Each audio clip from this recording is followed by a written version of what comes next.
Hey ya, it's Angeline. I'm back with a crafty video with Unity stamp, and today I'm going to show you how to do some inking and stamping with some masking as well. So I've already stamped this Pretty Girl Smile stamp by Unity and colored her with some Copic markers. And I'm grabbing this older stamp called Just a Little Clicky by Unity stamp as well.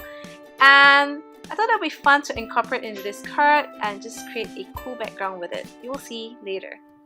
So I've already masked off partial of my card using the Thermoweb purple tape and using my makeup blending brush and some oxide inks to just ink out a part of my card using some grays.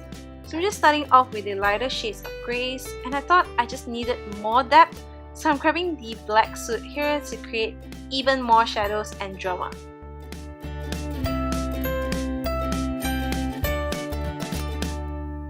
So I'm just gonna do the same for the other side, and I thought this would be a fun way to create a focal point on your card without any fancy tools, but just a piece of tape and some ink.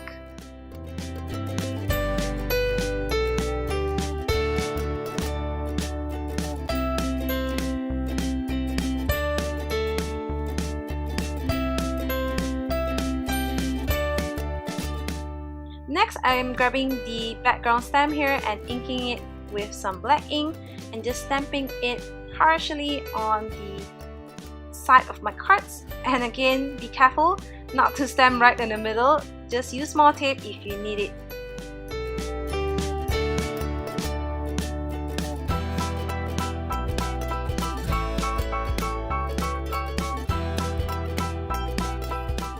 Next, I want to ink up the middle of the card, which is the spotlight of this card.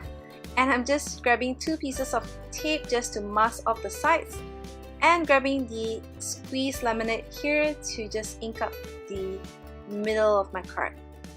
Then I'm grabbing just some water and just dropping it onto the middle, grabbing a piece of napkin here to just ink up and creating the distressed oxide effect. Then I'm just adding the girl and the sentiment, and I'm done. So here is my finished card. I hope you enjoyed this quick tip technique, and thanks for watching. Bye!